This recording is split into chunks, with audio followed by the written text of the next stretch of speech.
Hello friends, मैं नौशाद और आप देख रहे हैं मेरा पर्सनल एक्सपीरियंस पोलैंड। फ्रेंड्स, आज की वीडियो में आप लोगों को स्लोवेनिया के लिए अपडेट दूंगा। जो कि स्लोवेनिया का आप लोग को पता होगा कि टीआरसी प्रोसेस होता है और वीज़ा इसमें डायरेक्ट टीआरसी कार्ड आता है। वीज़ा नहीं आता, डायरेक्ट टीआरसी कार्ड आता है और 6 महीने 7 महीने प्रोसेस लगता है, लेकिन अभी प्रोसेस में टाइम लग रहा है। तो काफ़ी क्वेश्चन आंसर्स हैं मेरे पास जो कि लोगों ने मेरे यूट्यूब पे कमेंट्स करके पूछा, कॉल करके भी पूछा। तो वो सब के अकॉर्डिंग मैं आप लोगों को आज इसके वीडियो के थ्रू काफ़ी इन्फॉर्मेशन देने वाला हूँ। तो जो भी मेरे यूट्यूब चैनल पर नए हैं वो चैनल को सब्सक्राइब करेंगे, वीडियो को लाइक करेंगे, शेयर करेंगे और अपने दोस्तों में शेयर करेंगे जिनका प्रोसेस चल रहा है। तो फ्रेंड्स, लेट ना करते हुए आप लोग को मैं वीडियो करता हूँ स्टार्ट और इन्फॉर्मेशन देता हूँ अभी कि भाई देखिए, जो भी अभी जिन्होंने प्रोसेस किया है उनका सबसे ज़्यादा यही क्वेश्चन आ रहा है कि भाई प्रोसेस में टाइम क्यों लग रहा है, डेट नहीं आ रही है, अपॉइंटमेंट नहीं मिल रही है। तो भाई देखिए, टाइम इसलिए लग रहा है कि अभी वहाँ पे लेटेस्ट में जो चल रहा है वो चल रहा है इलेक्शन। इलेक्शन चलेगा 25 मार्च तक, 25 से 27 मार्च तक के इलेक्शन चल रहे हैं। तो बहुत से लोगों ने अप्लाई किया, उनके में लेट हो रहा है। मेरे साइड से भी लोगों ने अप्लाई किया हुआ है, उनके भी टाइम थोड़ा लग रहा है, क्योंकि देखिए इलेक्शन वगैरह जब चलता है तो उसमें टाइम लगता ही है, ऑब्वियसली वहाँ पे काम रुक जाता है। तो मेरे भी बंदों का, काफ़ी लोगों की अपॉइंटमेंट वेटिंग में है, जिसमें से सिर्फ दो ही एक लकी बंदे समझिए कि उनकी अपॉइंटमेंट आ गई है। एक तो हमारे रोहित भाई हैं कंस्ट्रक्शन की, उनकी अपॉइंटमेंट है और मार्च अप्रैल की है, और एक भाई हमारे कुणाल किशोर भाई हैं, उनकी अपॉइंटमेंट अप्रैल की है। तो ये हो गई अपॉइंटमेंट की बात। जिनकी भी अपॉइंटमेंट अप्लाई है भाई, सबकी आएंगी। अभी ये इलेक्शन का जो काम वहाँ पे है उसकी वजह से थोड़ा स्लो है। इलेक्शन खत्म होते ही सबकी अपॉइंटमेंट और सबका प्रोसेस आगे चालू हो जाएगा। प्रोसेस तो है ही है, बस अपॉइंटमेंट के लिए जिसमें अप्लाई किया हुआ है अपॉइंटमेंट मिलने लगेंगी। वहाँ से जो भी वर्क है, पेपर वर्क है, वो चालू हो जाएंगे। तो काम फटाफट हो जाए, तैयार होना शुरू हो जाएगा, आप लोग का काम स्टार्ट होगा, जल्दी होगा और इंशाल्लाह आप लोग को अच्छी न्यूज़ मिलना शुरू हो जाएगी। तो अब चलते हैं भाई क्वेश्चन आंसर्स की तरफ, जो कि प्रोसेस में आप लोग को काफ़ी हेल्प मिलती है। उस क्वेश्चन और आंसर पे चलते हैं कि बंदों ने क्या क्या क्वेश्चन मेरे भाई ने किए, जिन लोगों को उन पे हेल्प मिलना, इससे बहुत हेल्प मिलती है। तो फ्रेंड्स देखिए, इसमें पहला क्वेश्चन है भाई का, फिंगरप्रिंट होने के बाद टीआरसी आ जाती है या इंटरव्यू ज़रूरत है। अच्छा, फिंगरप्रिंट होने के बाद देखिए, इसमें बहुत सी बातें हैं कि फिंगरप्रिंट होने के बाद टीआरसी आती है, लेकिन क्या इंटरव्यू भी होता है? ये बात सही है कि इंटरव्यू भी हो सकता है। इंटरव्यू आता है, देखिए टेक्निकल का, जैसे कि मान लीजिए कि आप वेल्डर हैं या ट्रक ड्राइवर हैं या कोई काम में आपको अच्छा एक्सपीरियंस है, मतलब ऑफिसर ये देखता है कि ये काम कोई नॉर्मल नहीं है, ये एक काम है, ये एक हुनर है। तो क्या बंदे को इस काम का अच्छा हुनर है, क्या बंदा इस काम को अच्छे से कर सकता है, इसलिए वो इंटरव्यू करता है। अच्छा, बहुत से लोगों ने इसमें एक क्वेश्चन और मैं ऐड करता हूँ अपनी तरफ से। बहुत से लोगों ने ये सोचा हुआ है कि ये इंटरव्यू कंपनी कराती है। भाई कंपनी का काम है डॉक्यूमेंट्स कर देना, अपॉइंटमेंट के लिए अप्लाई कर देना। इंटरव्यू जो होता है वो इंटरव्यू का आपका एम्बेसी करती है कंफर्म कि इनका इंटरव्यू होगा और किसका इंटरव्यू नहीं होगा। तो ये चीज़ भाई होती है इम्पोर्टेंट चीज़। और आप लोग का इंटरव्यू अगर आया है तो वो आपको देना है, ठीक है। और जिसका फिंगरप्रिंट आया है उसका खाली फिंगरप्रिंट होता है, बायोमेट्रिक जिसे बोलते हैं, और वो करके आपको आ जाना है, ठीक है। ये हो गया भाई सवाल मेरा पूरा कंप्लीट। अच्छा, मैं थोड़ा सा इसको और बढ़ा देता हूँ ताकि अच्छे से समझ जाए कि फिंगरप्रिंट होने के बाद टीआरसी आती है तो क्या इंटरव्यू ज़रूरी है? भाई इंटरव्यू ज़रूरी नहीं है। आपकी मान लीजिए आप कोई भी काम पे जा रहे हैं, वेयर हाउस में या वे किसी भी काम में या हेल्पर में, उसमें आपका खाली फिंगरप्रिंट हुआ है तो फिर इंटरव्यू नहीं होगा। और इंटरव्यू एक तरीके से और भी आ जाता है, जैसे मान लीजिए आपने किसी से काम कराया और काम कराने के बाद उन्होंने काम किया, काम करने के बाद आपका फिंगर वगैरह हो गया। इन केस अगर वो कंपनी से काम नहीं हो पाया और उन्होंने कंपनी चेंज करी, तो भी इंटरव्यू चेंज होता है, तो भी दोबारा से इंटरव्यू होते हैं। ये फैक्ट है भाई, ठीक है।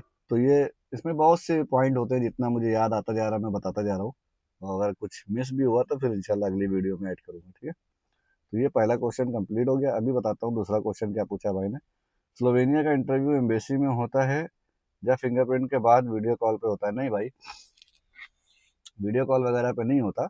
ये इंटरव्यू क्लाइंट इंटरव्यू नहीं है। देखिए, इंटरव्यू दो तरीके के लोग समझ रहे हैं। एक होता है क्लाइंट इंटरव्यू, यानी कि आपकी कंपनी ही आपका इंटरव्यू लेती है, एक तो वो होता है, ठीक है। और एक होता है एम्बेसी इंटरव्यू। ये एम्बेसी इंटरव्यू होता है भाई, ये क्लाइंट इंटरव्यू नहीं है। ये क्लाइंट इंटरव्यू हायरिंग से पहले होता है, यानी कि जिस टाइम आपका प्रोसेस होता है, हायरिंग होती है, उस टाइम पे वो प्रोसेस इंटरव्यू होता है। लेकिन ये इंटरव्यू जो है, ये आपका एम्बेसी इंटरव्यू है, यानी कि आपको उस कंट्री में जाना है तो वो कंट्री का ऑफिसर्स आपसे इंटरव्यू करता है, क्या ये बंदा जेन्युइन है, क्या इसको ये काम आता है, वो एक्सपीरियंस भी देख सकता है। और आपका, हालांकि स्लोवेनिया में जो इंटरव्यू हो रहा है ना, वो पेपर वर्क हो रहा है, भी रिटर्न में पेपर होते हैं, उसमें क्वेश्चन लिखे होते हैं, आपको आंसर भर के आना होता है, ठीक है।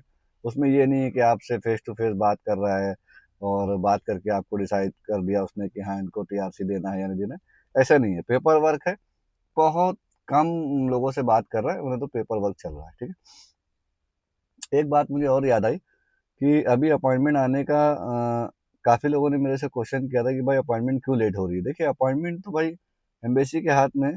अगर अपॉइंटमेंट आपकी लेट हो रही है तो आप एम्बेसी को मेल डाल दें, हो सकता है वो आपको हेल्प कर दें, तो अपॉइंटमेंट मिल जाती है। अगर आप मेल डालते हैं तो अपॉइंटमेंट दे देते हैं। आप उनको पेपर अपना बताएं कि मेरा ये कंपनी, ये वर्क परमिट है मेरा, और मैंने इस टाइम अप्लाई किया था, तो मेरे ऑनर ने वहाँ से ऐसा ऐसा मेल डाला हुआ है, तो प्लीज़ कि अगर हो सके तो आप मुझे अपॉइंटमेंट प्रोवाइड करें, तो मिल जाती है अपॉइंटमेंट। अगर ऐसा किसी को भी लेट हो रहा है तो वो खुद से भी अपनी अपॉइंटमेंट की मेल डालें, और उनको बेसिक मेल के थ्रू उनको अपॉइंटमेंट दे देती है। तो भाई ये था, वीडियो कॉल पे इसमें इंटरव्यू नहीं होता है, ये डायरेक्ट एम्बेसी के अंदर होता है, ठीक है। ये सेकंड क्वेश्चन हो गया। अब तीसरा क्वेश्चन है, स्लोवेनिया की टीआरसी क्या कोरियर से आ सकती है? भाई कोरियर से आ नहीं सकती है, कोरियर से ही आती है, लेकिन आपके घर पे नहीं आएगी, वो एम्बेसी में आएगी। जहाँ पे आपने इंटरव्यू किया था वहीं आएगी, उसी एम्बेसी में। किसी भी कंट्री में अगर आप हैं, किसी कहीं भी हैं अगर आप, तो जहाँ पे आपने किया है वहीं पे आपकी इंटरव्यू जहाँ हुआ है वहीं आपकी टीआरसी आएगी, वहीं से आपको रिसीव करना होगा। वो कोरियर से आती है, बट आपको मेल आएगी, मेल के टाइम पे आपको वहाँ पहुँचना होगा, और वहीं जाके आपको टीआरसी रिसीव करनी होगी, ठीक है। अब नेक्स्ट क्वेश्चन, बिना ट्रांसलेट स्लोवेनियन लैंग्वेज नहीं होगा क्या भाई? देखिए, ट्रांसलेट का ऐसा है कि भाई स्लोवेनियन लैंग्वेज में ट्रांसलेट करके डॉक्यूमेंट जाते हैं। अब क्या है कि बहुत से लोग वहाँ जो काम कर रहे होते हैं वो हेल्प कर देते हैं, वो खुद करके वहाँ से प्रोसेस कर लेते हैं, आपको नहीं बोलते, आपको सिर्फ अटेस्टेशन के लिए बोलते हैं कि डॉक्यूमेंट अटेस्टेशन करा के और आप मुझे डॉक्यूमेंट भेज दें अपने। तो वो आपको हेल्प अच्छी हो जाती है। और बहुत से लोग बोलते हैं कि आप अटेस्टेशन कराओ, अटेस्टेशन करा के और उसको ट्रांसलेट करा के स्लोवेनियन लैंग्वेज में वो भेजिए। तो वो भाई ज़रूरी है, वो होता है, ठीक है, वो भेजना पड़ता है, तो आपको ट्रांसलेट करा के भेजना पड़ेगा। नेक्स्ट क्वेश्चन भाई, सर मेरी अपॉइंटमेंट आई है बट बायोमेट्रिक की आई है, इंटरव्यू कब तक हो सकता है? जब आपकी अपॉइंटमेंट भाई बायोमेट्रिक की आई तो फिर इंटरव्यू की काहे की टेंशन? आपका खाली फिंगरप्रिंट होगा बस। आप जाओ वहाँ पे अपना फिंगरप्रिंट करो बढ़िया से और चले आओ, उसमें तो और अच्छी बात है। ये तो टेंशन लेने की जरूरत ही नहीं है। आप तो दुआ कर रहे हैं कि इंटरव्यू कब होगा। अरे आप दुआ करें इंटरव्यू न हो भाई। अगर इंग्लिश बहुत अच्छी है आपकी, आप इंटरव्यू दे सकते हैं, तो आप इंटरव्यू करो, कोई बात नहीं। अगर आता है तो आप उसको क्रैक कर सकते हो, लेकिन आप ये सोचो कि बिना इंटरव्यू के मेरा काम हो जाए तो वेल एंड गुड है भाई, इंटरव्यू की जरूरत ही ना पड़े आने की, ठीक है। हम्म, अब नेक्स्ट क्वेश्चन है भाई, फिंगरप्रिंट पे टाइम कितना फी है एम्बेसी में? भाई फिंगरप्रिंट के टाइम कोई फीस नहीं लगती है एम्बेसी में। फिंगरप्रिंट के टाइम कोई फीस पे नहीं करनी होती है एम्बेसी में, क्योंकि वो आपको बायोमेट्रिक हो गया। आपको टीआरसी के टाइम फीस देनी होती है 1300 रुपये, वो भी सिर्फ 1300 रुपये इंडियन है भाई, बहुत बड़ी फीस नहीं है। यही तो स्लोवेनिया की अच्छी खासियत है एम्बेसी की, फिंगर के टाइम कोई फीस नहीं पे करनी पड़ती। नेक्स्ट, पासपोर्ट जमा होगा क्या भाई? मैं गल्फ से आ रहा हूँ इंडिया 2 मंथ के लिए, क्या जब तक टीआरसी मिल जाएगी? भाई पासपोर्ट जमा नहीं होता, पासपोर्ट स्कैनिंग होती है, आपका फिंगरप्रिंट स्कैन होता है और आपको पासपोर्ट वापस मिल जाता है। फिर आप अपनी जॉब पे गल्फ जा सकते हैं, और वहाँ जाके आप बढ़िया से अपना काम करें, जब टीआरसी का मेल आए तो आके आप अपना टीआरसी रिसीव कर लो, बस। इसमें भाई आपको ऐसा कुछ नहीं है, पासपोर्ट जमा नहीं होता आपका। नेक्स्ट क्वेश्चन, फिंगरप्रिंट होने के 1 मंथ बाद इंटरव्यू आया है भाई, क्या करूँ? फिंगरप्रिंट होने के 1 महीने के बाद इंटरव्यू आ गया, तो यानी कि आपका इंटरव्यू हो आया है, तो अब आपको जाना पड़ेगा। आप अपने इंटरव्यू की तैयारी करिए और अपनी कंपनी को भी बताइए, और इंटरव्यू की तैयारी करके बढ़िया से अपने इंटरव्यू के टाइम जाइए। अभी क्या है कि आप क्वेश्चन आंसर को लिख के प्रैक्टिस करिए आप लोग। पहले होता था कि ऑफिसर बात कर रहे हैं तो आप उसको क्वेश्चन आंसर को याद करते थे बैठ के कि हाँ भाई ये क्वेश्चन पूछेगा, इसका ये जवाब है।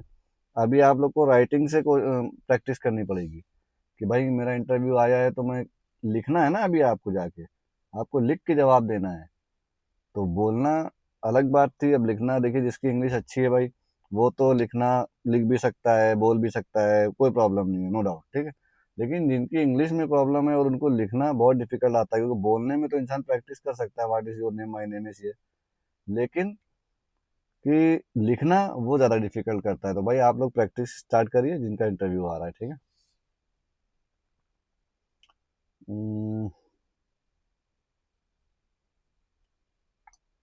नेक्स्ट क्वेश्चन है, मैंने सेल्फ अप्लाई किया है, क्या क्या डॉक्यूमेंट लगेगा भाई? कंपनी ने बोला है डॉक्यूमेंट टच, अच्छा अटैच करके चाहिए, कैसे होगा भाई? देखिए डॉक्यूमेंट्स अटेस्टेशन उसको बोलते हैं, अपोस्टल को। आपका डॉक्यूमेंट अपोस्टल होता है, वो अपोस्टल करा के आपको वहाँ भेजना होता है। अपोस्टल दिल्ली में होता है, दिल्ली में आप सर्च करो उसमें अपने गूगल पे आपको आ जाएगा, बहुत है वहाँ, तो बहुत बैठे हुए हैं भाई अपोस्टल करने के लिए। और ज़्यादा प्रॉब्लम हो आपको नहीं कर सकते, आप दूर हैं कहीं भी, कोई भी भाई हो जिनको भी हेल्प चाहिए मेरे से कांटेक्ट करें, मैं आपको हेल्प करूँगा, ठीक है।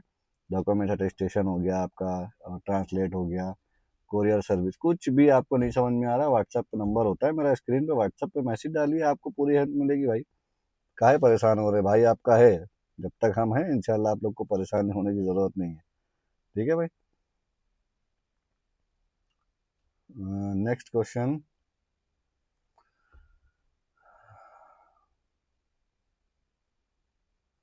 मैंने पहले पीसीसी दिया था, कंपनी फिर से पीसीसी क्यों मांग रही है भाई? तो भाई देखिए पीसीसी का ऐसा मसला होता है कि स्लोवेनिया के प्रोसेस में पीसीसी सिर्फ 3 महीना वैलिड मानी जाती है। यानी कि क्या होता है, लोगों को 3 3 पीसीसियाँ भी लग जाती हैं भाई, जिनका पीसीसी स्टार्टिंग में लिया कंपनी ने, फिर वो उन्होंने वहाँ मंगाया, प्रोसेस किया, प्रोसेस करते करते अपॉइंटमेंट लेट हुई, पीसीसी ख़त्म। अब वो आपसे बोलेंगे न्यू पीसीसी अटेस्टेशन करा के भेजो। सबसे बड़ी प्रॉब्लम तो यहीं पे आती है कि आप पीसीसी कराओ फिर उसको अटेस्टेशन कराओ, और उससे ज़्यादा महंगा है कोरियर। अब आपको डीएचएल के थ्रू वहाँ भेजना पड़ेगा। तो अब ये सबसे ज़्यादा डिफिकल्ट होता है कि आपको बार बार पीसीसी करा के भेजना पड़ता है भाई। ये तो बात सही है, क्योंकि पीसीसी 3 महीना वैलिड होती है, इसीलिए कंपनी आपसे दोबारा से पीसीसी मांग रही है और आपको भेजना पड़ेगा। नेक्स्ट भाई, पहले डॉक्यूमेंट भेजा था, भेज दिया था कोरियर करके, अब फिर पीसीसी कोरियर करना होगा, पीडीएफ भेज दूं तो हो जाएगा क्या? भाई देखिए ये काम पीडीएफ से नहीं होगा, क्योंकि आपका जो डॉक्यूमेंट्स अपोस्टल होता है ना, वो अपोस्टल का ओरिजिनल अपोस्टल स्टैम्प वहाँ चाहिए होता है। आपका फिंगर के बाद जब डिपार्टमेंट में टीआरसी के लिए प्रोसेस होता है ना, तो वो डॉक्यूमेंट्स आपके ओरिजिनल वहाँ अपोस्टल के साथ जमा होते हैं। तो इसीलिए वो बाई बाई कोरियर मंगाते हैं एम्प्लॉय वहाँ से, कंपनी वाले, कि आप मुझे कोरियर करके भेजो, वो आपके डिपार्टमेंट में जमा होगा तो आपकी टीआरसी का प्रोसेस होगा, और टीआरसी वहाँ से कंप्लीट होकर इंडिया पहुँचेगी। तो आपको भाई आप पीडीएफ नहीं भेज सकते, आपको ओरिजिनल भेजना पड़ेगा। नेक्स्ट भाई, पासपोर्ट अटेस्टेशन कैसे होता है? पासपोर्ट अटेस्टेशन नहीं होता भाई, कॉपी अटेस्टेशन होती है। पासपोर्ट की फोटो कॉपी, यानी कि कलर कॉपी कराएं, फ्रंट एंड बैक, उसको कलर कॉपी करा के एक ही पेज पे, यानी अलग अलग पेज कर दिया आपने, एक पेज रखिए, ऊपर आप फ्रंट रखिए, नीचे बैक रखिए, और बैक साइड पे उसके जो मिनिस्ट्री की स्टैंप होती है ना, और अशोक की लाट बनी है, वो फोटो करा लीजिए, उसी को अटेस्ट होगा पीछे, उस पर स्टैंप लग जाएंगे, वो उठा के आप कंपनी को भेज दीजिए। पासपोर्ट ओरिजिनल अटेस्ट होने नहीं जाता है, कॉपी होती है उसकी कलर, ठीक है। Next, PCC process and work permit का फुल इंफॉर्मेशन चाहिए। तो भाई पीसीसी प्रोसेस और वर्क परमिट का फुल इंफॉर्मेशन के लिए मुझे अपनी अगली वीडियो बनाऊंगा, आपको पूरी डिटेल दूंगा उसमें। पीसीसी प्रोसेस तो मैं अभी इसी में बता दे रहा हूँ, सबके काम आएगा भाई। पीसीसी प्रोसेस क्या होता है? पीसीसी का मतलब होता है पुलिस क्लियरेंस सर्टिफिकेट, यानी कि आपका पुलिस, जो आपका कोई फॉल्ट ना हो, आपके ऊपर कोई केस ना हो, वो चीज़ कंपनी देखना चाहती है कि हम आपको बुला रहे हैं तो कोई ऐसा तो नहीं कोई आप कांड करके भाग रहे हो यहाँ से, इसलिए वो पीसीसी ली जाती है। तो पीसीसी का प्रोसेस नॉर्मल होता है भाई, आप चाहे पासपोर्ट ऑफिस में जाओ, पहले तो सॉरी अपॉइंटमेंट ले लो आप अपनी पीसीसी की, जिस टाइम पे आपकी अपॉइंटमेंट है वहाँ पे जाके आप अपना फिंगर करो, पासपोर्ट ले जाओ, आपकी पीसीसी अप्लाई हो जाएगी, वेरीफाई होगी, घर पे पुलिस वाले आएंगे, वेरीफाई करेंगे कि हाँ भाई बंदा ठीक है, इसका कोई केस वेस नहीं है, वो ओके कर देंगे, आपकी पीसीसी बन जाएगी। बस वो पीसीसी को अटेस्ट करके आप भेज दीजिए। अगर आपके पास टाइम है तो, अगर टाइम कम है तो फिर आप नॉर्मल एसपी ऑफिस वाली थाने से करा लीजिए, वो भी ऑनलाइन सबमिट हो जाती है और आपको 15 दिन के अंदर वो मिल जाएगी। बस वो क्या है कि चलेगी 3 ही महीने दोनों, बस ये टाइम पीरियड का फ़र्क होता है कि ये जल्दी मिल जाती है। पासपोर्ट ऑफिस वाले में थोड़ा टाइम लगता है कि अपॉइंटमेंट लो, फिर उसको वहाँ पे जाओ, फिंगर करो, फिर वो वेरीफाई होगा, फिर क्लियर होगी, फिर आपको अपॉइंट पीसीसी आपके घर पे बाई कुरियर आएगी। तो अगर टाइम है तो पीसीसी पासपोर्ट ऑफिस वाली करा लीजिए, टाइम नहीं है तो एसपी ऑफिस वाली करा लीजिए। पीसीसी चलेगी 3 ही महीने, ठीक है, और आपको अटेस्ट करके वो दोनों भेजनी होगी। तो भाई ये थे आज के सारे क्वेश्चन जो भाइयों ने मेरे से पूछे। अब सारा क्वेश्चन का मैंने जवाब दे दिया है। भाई का जो लास्ट वाला क्वेश्चन था उसके लिए मैं एक सेपरेट वीडियो अलग बनाऊंगा, जिससे आप लोग को सब कुछ बहुत बढ़िया से प्रोसेस करने में बहुत हेल्प मिलेगी, मज़ा आ जाएगी आपको वो वीडियो में। क्योंकि अब मैं बहुत ही डीपली वीडियो बनाने वाला हूँ। ये भाई के क्वेश्चन मुझे बहुत अच्छा लगा था, तो इसमें मैं आप लोग को अच्छे से वीडियो बना के दूंगा इंशाल्लाह, और आप लोग इस वीडियो के थ्रू अपना प्रोसेस करेंगे और उस पर ध्यान रखेंगे। वैसे ही आपको हेल्प भी मिलती रहेगी और स्टेप बाय स्टेप आप अपना काम करके स्लोवेनिया भी पहुंच जाएंगे, मुझे पता भी नहीं चलेगा। भाई आप लोग वीडियो देखिए और अपना चले जाइए, मुझे पता भी नहीं लगेगा कि भाई कौन मेरी वीडियो देख के कहाँ पहुंच गया। बस हाँ, कि मेरी वीडियो से आप लोग को फ़ायदा पहुंचे, ये बहुत इंपॉर्टेंट बात है। इसीलिए मैं आप लोग को ये वीडियो इन्फॉर्मेशन देता हूँ बना के, ठीक है भाई। तो अभी ईद आने वाली है इंशाल्लाह। भाई सब लोगों को ईद की बहुत बहुत मुबारकबाद, क्योंकि हो सकता है मैं बिज़ी हो जाऊँ, टाइम ना मिले, या मैं ना अब शॉपिंग वगैरह भी स्टार्ट करनी है तो वीडियो ना बना पाऊँ, आप लोग को ना बोल पाता। तो अभी सबको ईद की बहुत बहुत मुबारकबाद। इंशाल्लाह फिर नेक्स्ट वीडियो में मिलेंगे भाई। मैं आपका दोनों साथ दुआओं में याद रखें। अल्लाह हाफिज़।